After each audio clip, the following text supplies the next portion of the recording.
Berikutnya contoh 3. Oke. Fz sama dengan modulus dari Z dikuadratkan. Apakah fungsi ini dapat didiferensialkan? Kalau pada pertemuan sebelumnya ketika kita bahas dengan menggunakan definisi, ternyata dia dapat didiferensialkan hanya di satu titik saja, yaitu pada Z sama dengan 0 ya. Kita buktikan dengan menggunakan teori Cauchy-Riemann atau syarat terdiferensialkan. Sebelumnya kita nyatakan dulu modulus dari Z kuadrat ini dalam bentuk variabel X dan Y. Modulus dari Z kuadrat tentunya sama dengan X kuadrat tambah Y kuadrat. Langsung saja sebenarnya bisa ya. Modulus dari Z dikuadratkan sama dengan X kuadrat tambah Y kuadrat. Nah, berarti fungsi Fz ini tidak punya bagian imajiner dong ya. Maka V-nya sama dengan 0. Sedangkan X kuadrat tambah Y kuadrat ini bernilai real, maka dia merupakan fungsi U, yaitu U sama dengan X kuadrat tambah Y kuadrat, tidak ada ditambah I kali bla bla bla.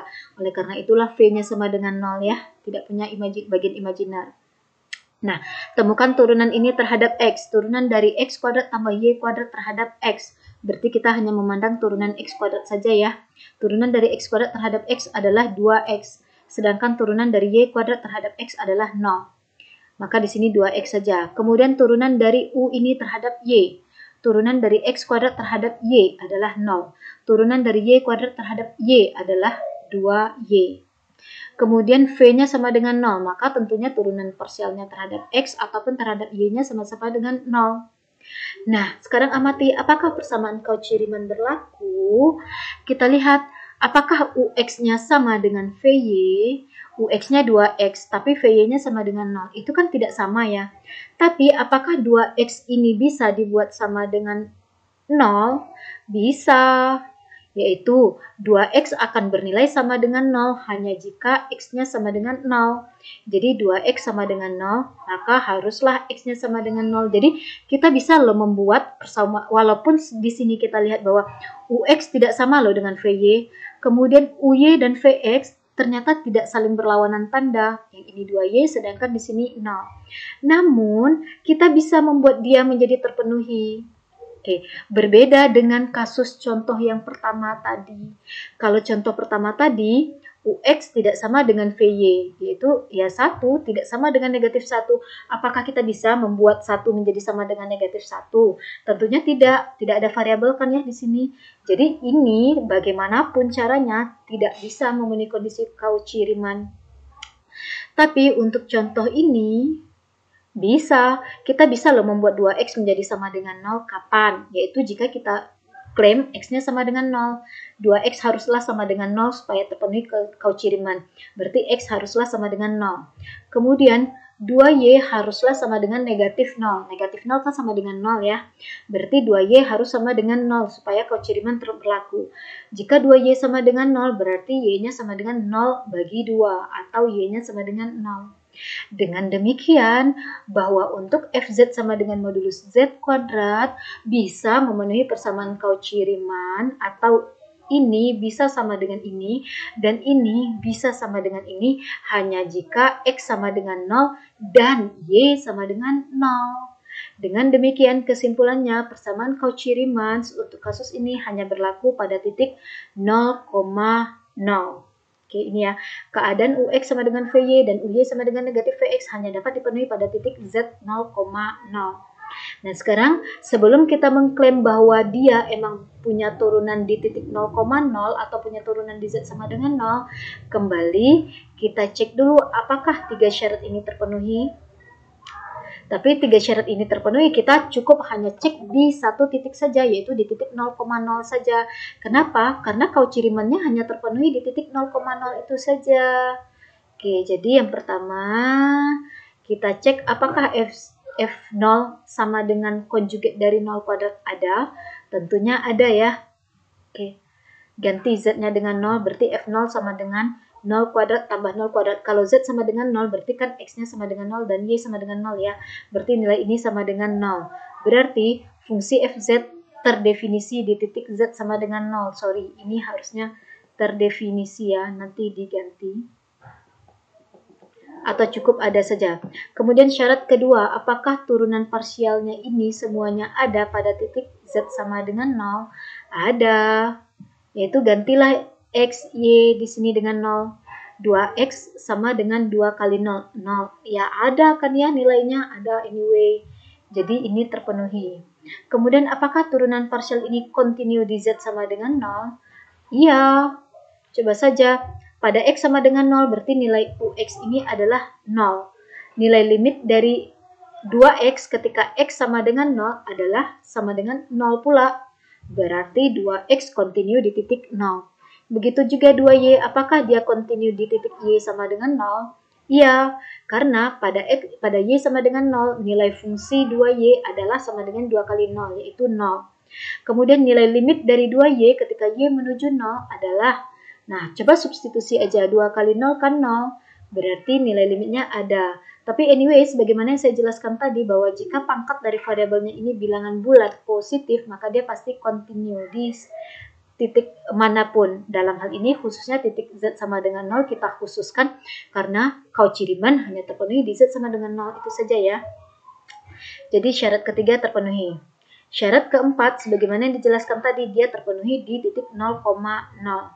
Nah, dengan demikian sudah terpenuhi 4 syarat ini, maka dipastikan fungsinya terdiferensialkan hanya pada titik 0,0 saja. Ingat, walaupun sebenarnya untuk kasus contoh tadi, 3 kondisi ini terpenuhi loh di semua z, mau z berapapun, nilai fungsi fz sama dengan modulus dari z kuadrat selalu terpenuhi untuk 3 kondisi ini. Tapi pas tiba di Cauchy-Riemann, dia hanya terpenuhi di z sama dengan 0 saja. Nah, itulah alasan kenapa kita melakukan meng-cross check atau mencek dulu atau mengidentifikasi dulu apakah Cauchy-Riemann terpenuhi atau tidak. Kalau ini terpenuhi, barulah kita harus cek 3 syarat lainnya. Tapi jika ini tidak terpenuhi, maka kita tidak perlu cek 3 syarat sebelumnya karena kita bisa langsung klaim bahwa fungsinya tidak punya turunan. Oke. Kembali ke sini tadi ya, berarti turunannya ada di titik 0,0. Apa itu titik turunannya? F aksen 0 sama dengan UX ditambah IVX. UX-nya apa? UX-nya itu kan sama dengan 0 ya. Pada titik 0,0. Karena tadi UX-nya sama dengan 2X. Tapi karena turunannya hanya ada pada X sama dengan 0, berarti ini haruslah sama dengan 0. Kemudian VX-nya bernilai 0. Jadi F aksen Z sama dengan UX ditambah VX, yaitu 0 ditambah I kali 0. Nah, ini yaitu sama dengan 0. Udah, dengan demikian terbuktilah bahwa F aksen Z sama dengan F aksen 0 sama dengan 0, sama dengan hasil yang kita peroleh dengan definisi tadi. Nah, by the way, jangan lupa penting sekali kita mengganti F aksen Z di sini dengan 0. Kenapa? Karena fungsi Fz sama dengan modulus dari Z kuadrat ini tadi hanya punya turunan di satu titik saja, yaitu di titik Z sama dengan 0. Maka tidak boleh kita hanya menuliskan misalnya F aksen Z sama dengan UX-nya kan tadi 2X ya, ditambah IVX, VX-nya tadi 0. Maka kita simpulkan bahwa ternyata jika FZ sama dengan modulus dari Z kuadrat, turunannya ada. Apa itu turunannya? Itu F aksen Z sama dengan 2X. Ini saja tidak tepat. Karena fungsi ini hanya punya turunan di Z sama dengan 0 saja. Yaitu titik 0,0.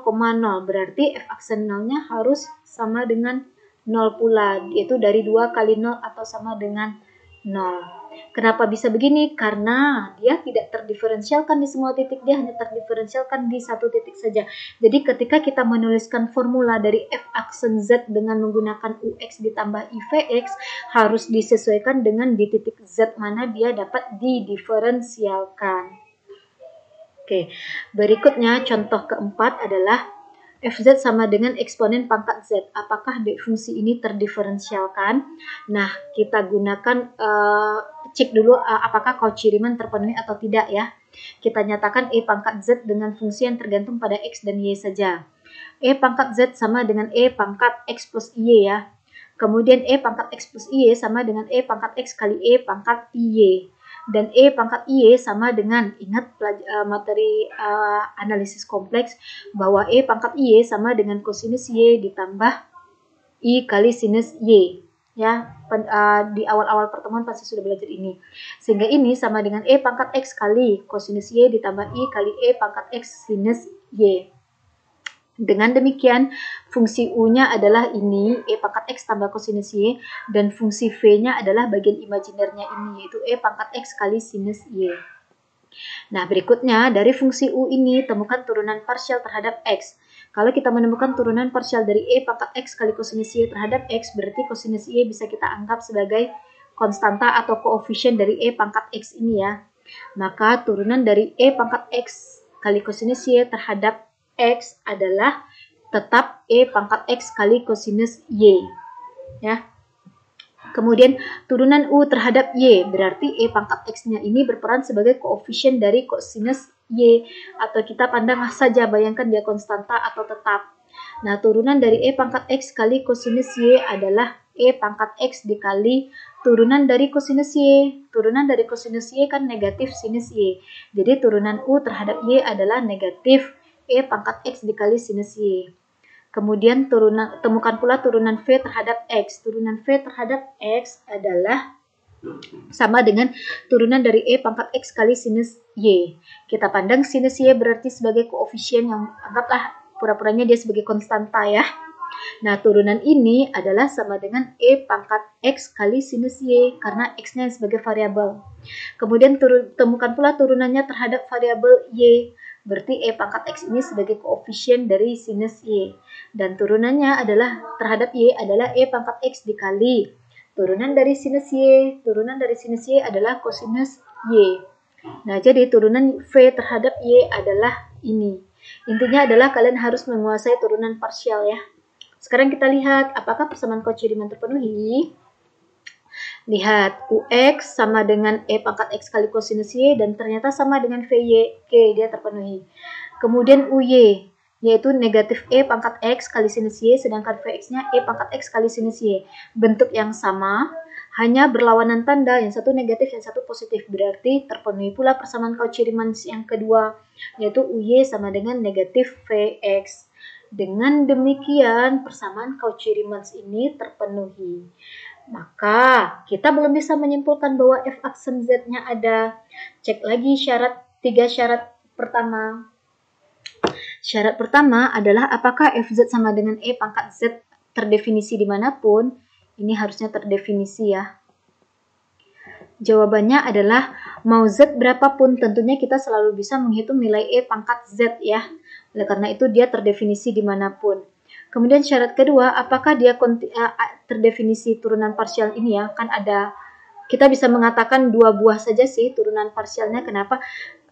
Karena toh ini sama dengan ini, dan toh ini sama dengan ini, jadi cukup amati ini saja. Nah, apakah ini terdefinisi dimanapun? Kalau ya, kalau ini mau X berapapun dan Y berapapun, ini selalu bisa dihitung ya. Berapapun di sini maksudnya bilangan real. X dan Y bilangan real berapapun, ini selalu bisa dihitung. Walaupun Y-nya ini bilangan negatif, bisa dong dihitung ya. Kosinus dari negatif 4, itu sama dengan negatif dari kosinus 4, dimana 4-nya dalam satuan radian, bisa dihitung ya. Begitu juga ini bisa dihitung dimanapun nilainya, X dan Y berapapun. Oleh karena itu, semua turunan parsial ini terdefinisi di semua titik. Kemudian, kenapa kita tidak bicara semua titik? Karena tadi yang ini, UX dan VY itu sama nilainya ya, berarti di semua titik X dan Y berapapun nilainya akan sama. Begitu juga ini, UY sama dengan negatif Vx di semua titik X dan Y berapapun. Tidak ada syarat seperti contoh yang ini tadi. Berikutnya, kondisi ketiga. Udah banyak sekali coretan ya. Kondisi ketiga, apakah semua fungsi turunan parsial tadi kontinu di semua titik? Apakah ini kontinu atau kontinu di semua titik? Ya, ini kontinu di semua titik. Ingat, fungsi trigonometri, kosinus ataupun sinus, dia kontinu di semua titik. Bayangkan grafiknya kan berbentuk gelombang ya. Kecuali tangen. Kalau tangen, dia tidak kontinu di semua titik. Nah, fungsi kosinus dan sinus kontinu di semua titik. Fungsi eksponen kontinu di semua titik. Oleh karena itu, semua turunan parsial ini kontinu di semua titik. Oke. Kemudian syarat keempat, apakah persamaan Cauchy-Riemann-nya terpenuhi? Iya ya, sudah kita buktikan. Oke, dengan demikian fungsi fz sama dengan eksponen pangkat z dapat didiferensialkan di semua titik z tanpa pengecualian karena Cauchy Riemann-nya terpenuhi di semua kondisi. Bagaimana kalau dia dapat didiferensialkan, maka kita harus bisa menuliskan bentuk turunannya. Nah, f aksen z kan rumusnya ux tambah i vx ya. Ux-nya tadi adalah ini dan vx-nya adalah ini. Kita keluarkan E pangkat X-nya menjadi E pangkat X kali kosinus Y ditambah I kali sinus Y. Dan ini kosinus Y ditambah I sinus Y ini sama dengan E pangkat Y. Sehingga E pangkat X dikali E pangkat Y sama dengan E pangkat X plus Y. Dan X plus Y ini bisa kita ganti menjadi Z sehingga F aksen Z sama dengan E pangkat Z. Dengan demikian, turunan dari fungsi eksponen pangkat Z sama dengan dirinya sendiri. Tapi ini hanya jika koefisien Z-nya itu 1 ya. Akan berbeda seandainya koefisien dari Z-nya ini tidak 1. Misalnya, koefisien dari Z-nya 2. Apakah bagaimana turunan dari eksponen dari 2Z? Nah, investigasilah dengan cara seperti ini. Dan kalau memang dia ada atau f aksen Z-nya 4 syarat ini terpenuhi, maka harus ditemukan bagaimana formula f aksen Z-nya. Jadi harusnya bisa. Oke, sekarang saya ke sini. Fz sama dengan E pangkat Z, maka f aksen Z-nya sama dengan E pangkat Z. Maka berapakah nilai f aksen 3? Berarti kan dalam hal ini Z-nya sama dengan 3 ya. Berarti f aksennya adalah E pangkat 3. Berapakah nilai f aksen pada negatif 2i? Berarti kan Z-nya negatif 2i ya. Berarti turunan pada Z sama dengan negatif 2i adalah E pangkat negatif 2i pula. Kalau E pangkat negatif 2i ini kita jabarkan, ini sama dengan kosinus dari 2 dikurang I kali sinus dari 2 ya. Ingat kosinus E pangkat negatif theta I sudah pernah dibahas dulu. Kemudian turunan pada titik 4 dikurang 2i berarti E pangkat 4 dikurang 2i sama dengan E pangkat 4 dikali. Nah, kali E pangkat negatif 2i. E pangkat negatif 2i tadi sama dengan ini. Atau ini dia. Oke. Udah. Nah, begitulah manfaat persamaan Cauchy-Riemann untuk mengidentifikasi atau menginvestigasi keberadaan dari turunan dari fungsi variabel kompleks. Jadi, seandainya nih jangan seandainya gini deh. Kalau kita pengen tahu apakah suatu fungsi dapat didiferensialkan atau tidak, maka langkah pertamanya sebaiknya adalah cek dulu persamaan Cauchy-Riemann-nya terpenuhi atau tidak. Berarti kita ke syarat keempat ini. Seandainya ini terpenuhi, maka kita harus melakukan atau ngecek 3 syarat ini. Oke, seandainya 3 syarat ini juga terpenuhi, berarti kita klaim fungsinya dapat didiferensialkan pada suatu titik ataupun pada sembarang titik, tergantung ya di mana sih Cauchy-Riemann-nya terpenuhi.